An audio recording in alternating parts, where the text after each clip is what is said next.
21 তারিখ ছিল আমার একটা ব্রাইডাল মেহেন্দির বুকিং। উড়িষ্যা থেকে দৌড়ে দৌড়ে এসেছিলাম ওয়েস্ট বেঙ্গলে মেহেন্দি পড়াতে, ভাবা যায়। এই স্কুলটা তোমরা দেখতে পাচ্ছ, এখানে ছোটবেলায় পড়েছিলাম, তাই ভাবলাম একটু তোমাদের সাথে শেয়ার করি। বাড়ির সামনে একটা খুব সুন্দর শিব ঠাকুর ছিল, কিন্তু এই বাড়ির সামনে একটা কুকুর দাঁড়িয়েছিল, ওর ভয় আর ঠিকঠাক করে ভিডিও নিতে পারলাম না। আমাকে দেখেও এত চিৎকার করছে, আমি দৌড়ে একদম ওপরে চলে এসেছি। আর এইখানে হবে মেহেন্দি অনুষ্ঠান, তাই খুব সুন্দর করে ডেকোরেশন করেছে। সেই সঙ্গে সঙ্গে মেহেন্দি পড়াতে বসে গিয়েছিলাম।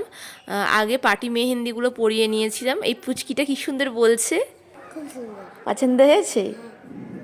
রিভিউ পেতে কার না ভালো লাগে, এবার মিষ্টি পুচকুদের থেকে তো আরও বেশি ভালো লাগে। সেদিন প্রায় 9 জনকে পাটি মেহেন্দি পরিয়েছিলাম, তাই তোমাদের সাথে ছবিগুলো শেয়ার করলাম। ব্রাইডের দিদিকেও ব্রাইডাল মেহেন্দি পরিয়েছিলাম। আর এই হলো আজকের মিষ্টি ব্রাইড। ব্রাইডের তো মেহেন্দিটা ভীষণ পছন্দ হয়েছে। আর তোমাদের ভালো লাগলে অবশ্যই একটা লাইক আর একটা সাবস্ক্রাইব করে দিও।